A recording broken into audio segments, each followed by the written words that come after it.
Gagal ginjal merupakan kondisi saat salah satu atau kedua ginjal tidak dapat berfungsi dengan baik sehingga mengganggu kondisi kesehatan penderitanya.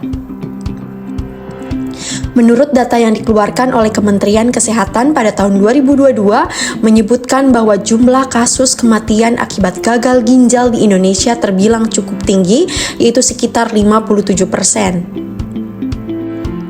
Transplantasi ginjal atau cangkok ginjal dipercaya menjadi salah satu harapan pengobatan untuk mengembalikan dan meningkatkan fungsi ginjal pada penderita gagal ginjal. Lalu seperti apa prosedur transplantasi ginjal dan apa saja persyaratannya? Simak selengkapnya dalam video berikut ini. Ya, penyebab gagal ginjal adalah di Indonesia itu sudah mulai penyakit-penyakit seperti diabetes mellitus, darah tinggi, penyakit batu saluran kemih, juga peradangan di ginjal, ya itu yang paling banyak menyebabkan gagal ginjal.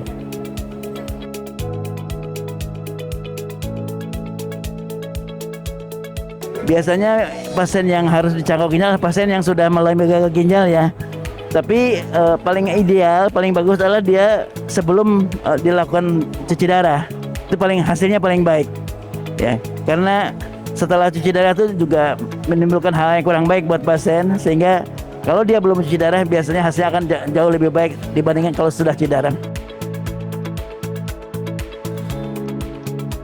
Prosedurnya tentu orang yang mau transplant harus punya donor nomor satu.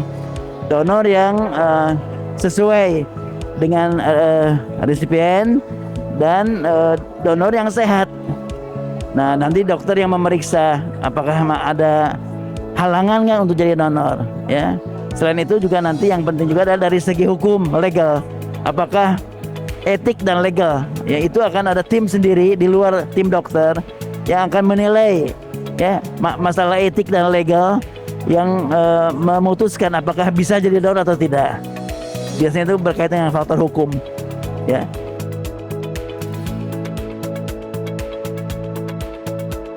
Oh, iya, BPJS sangat mendukung transplantasi ini. Dia akan mengganti semua biaya mengenai transplantasi. Oleh karena kan BPJS kan mengganti cuci darah juga, dan dengan transplantasi biaya untuk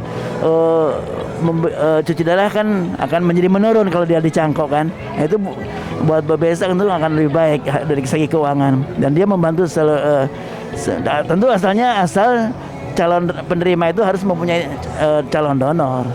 Ya, itu aja.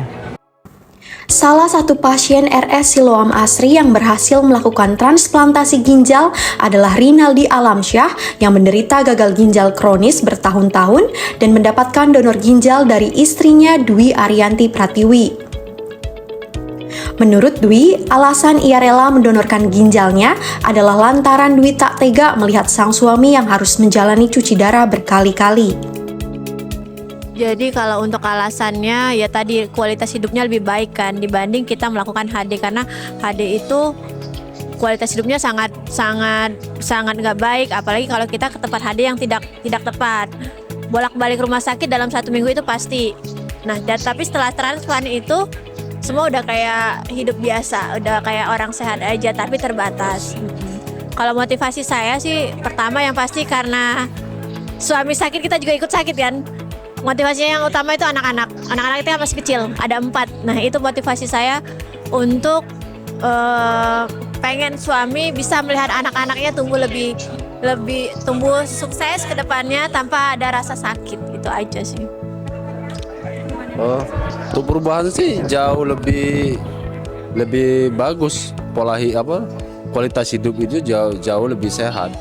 Jadi selama kita sakit kita harus cuci darah, keluar masuk rumah sakit, masih terasa mual, muntah, pusing. Setelah transplantasi alhamdulillah kondisi sama kayak seperti kita sebelum sakit, sama. Jadi kita sehat, jauh lebih baik ya sebelum kita transplantasi. Nggak ada perbedaan antara sebelum mendonor dan setelah mendonor. Yang orang bilang nanti ketika mendonor kita jadi lesu, lemes dan ikut sakit, itu salah. itu sangat-sangat salah. Justru kita itu lebih sehat lagi karena kita lebih aware sama kesehatan, pola hidup lebih baik, jaga makan, olahraga lebih rutin, dan pola tidurnya juga lebih baik. Jadi jika dibandingkan survei yang ada tuh 10 orang yang mendonorkan dengan 10 orang yang tidak mendonorkan, itu ketika 10 tahun ke depan lebih sehat yang 10 mendonorkan ini karena tadi dia lebih aware sama kesehatannya. Itu sih. Jangan takut untuk mendonorkan ginjalnya untuk kerabat keluarga, karena mendonorkan ginjal, salah satu ginjal kita untuk orang lain itu sama saja menyelamatkan nyawa untuk yang sakit itu. Dan tidak mengurangi kesehatan sedikit pun bagi pendonor. Jadi jangan takut, terus mendampingi si pasien ini sampai selesai gitu. Jangan takut.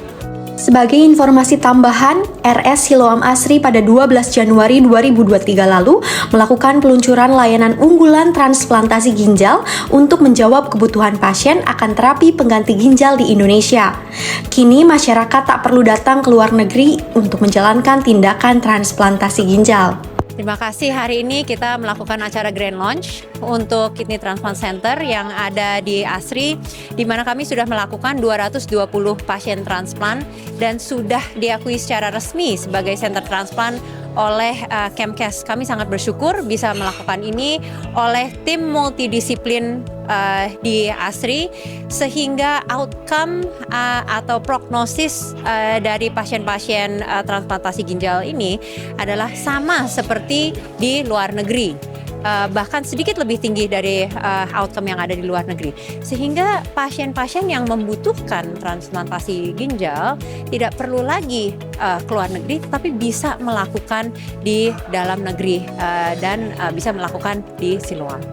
Ini hanya adalah awal mula dari pelayanan transplantasi yang ada di Siloam. Kami mulai dengan transplantasi ginjal. Kami sangat berharap bisa berlanjut ke transplant organ-organ lain karena kebutuhan di Indonesia sangat besar sekali. Jadi kami akan terus menghadirkan pelayanan kesehatan sesuai dengan kebutuhan yang ada di masyarakat.